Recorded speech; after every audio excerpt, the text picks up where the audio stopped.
जय भीम सर जी। जय भीम सर, आज 26 जून है। जी। छत्रपति साहू जी महाराज की जयंती है। तो उनके जीवन के बारे में, उनके संघर्षों के बारे में समाज को बताने और जगाने का कार्य करना है और छत्रपति साहू जी ने किया भी है। तो उनके जीवन संघर्षों के बारे में बताइए सर। छत्रपति साहू जी महाराज के जीवन और व्यक्तित्व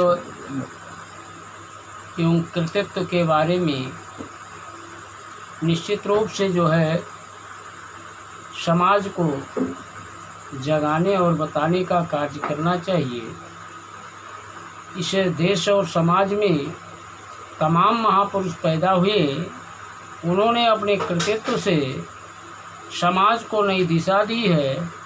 उसी कड़ी में राजर्षि छत्रपति साहू जी महाराज का भी जन्म आधुनिक भारत में 26 जून 1874 को मनगांव महाराष्ट्र में हुआ था और आपके माता राधाबाई थी। आपके पिता श्री जयसिंहराव आप्पा साहब थे।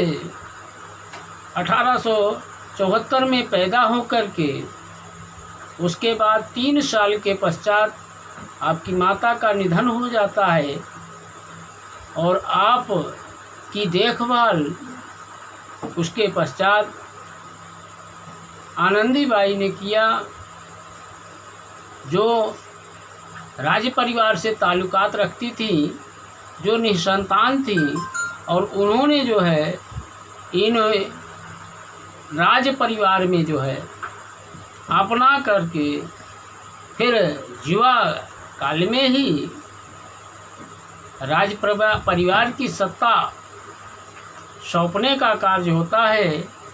और ये शिवाजी महाराज के वंशज में फिर तीसरी पीढ़ी के राज परिवार के राज सिंहासन पर बैठने का इनको सुअवसर प्राप्त होता है। और ये चल कर के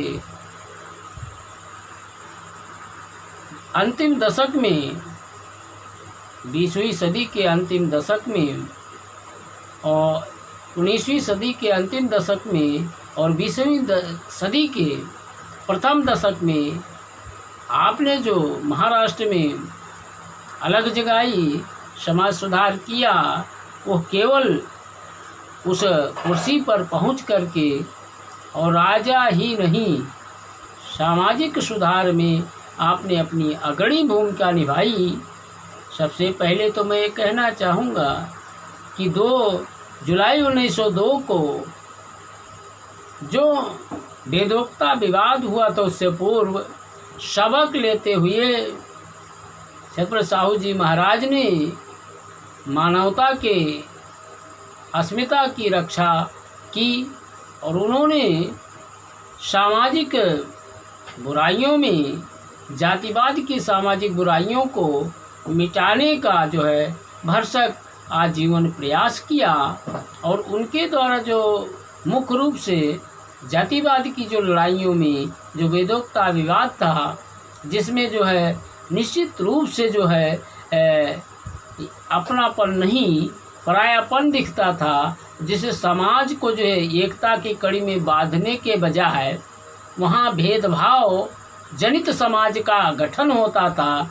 तो ऐसे समाज में ऐसी बुराइयों को मिटा करके वो जो है अपने राज आदेश के माध्यम से समतामूलक समाज की स्थापना करने का कार्य किया और अपने ही राज्य में निश्चित रूप से विशेषाधिकार प्रदत्त समाज को सामान्य अधिकार देने का कार्य किया और विशेषाधिकार से वंचित समाज को समतामूलक समाज के कड़ी में जोड़ने का कार्य किया। ऐसे थे इस देश के राजा, जिन्हें राजर्षि जो है छत्रपति साहू जी महाराज कहा जाता है। इसके पश्चात विधवा पुनर्विवाह इसके पश्चात शिक्षा के क्षेत्र में राजा राम साहू जी महाराज का कॉलेज और उसके साथ ही कृषि के क्षेत्र में बांधों का गठन, बांधों का जो है नई परियोजनाएं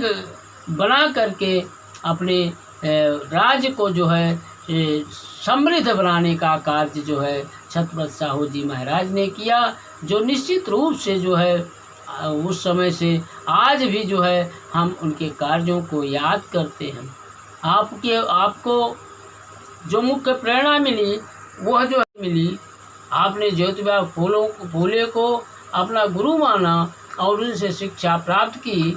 और यह कहना होगा कि 1902 के पश्चात लगातार 1917 में भी, 1917 के बाद जब 1923 में जब बाबा साहब डॉक्टर अंबेडकर पढ़ लिख करके यहाँ अपने जो है जो बड़ौदा नरेश से जो प्राप्त छात्रवृत्ति से पढ़ लिख करके लौटे, तो कोल्हापुर नरेश छत्रपति साहू जी महाराज से भी मुलाकात हुई।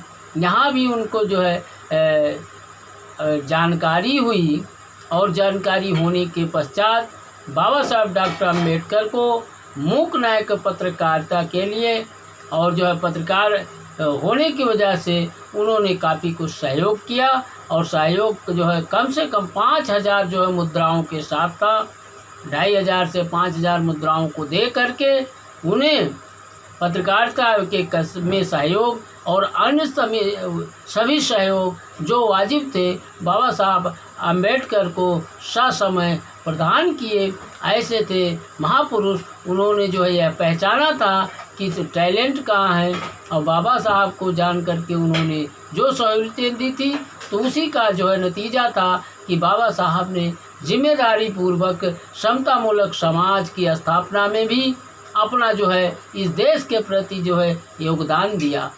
एक पिता होता है, एक पिता ऐसे थे जिन्हें राजपिता कहा जाता है, इसीलिए हम इन्हें राजर्षि कहते हैं, क्योंकि इनके अंदर बहुत ही त्याग की बातें थी। इनको मानना था मैं राजा रहूं या ना रहूं, लेकिन समाज में कोई जो है विसंगति ना हो, और इसीलिए इन्होंने जो है ऐसे कठोर निर्णय लिए, सुधारवादी निर्णय लिए, जो जिसके लिए ये आज भी याद किए जाते हैं। बहुत बहुत धन्यवाद।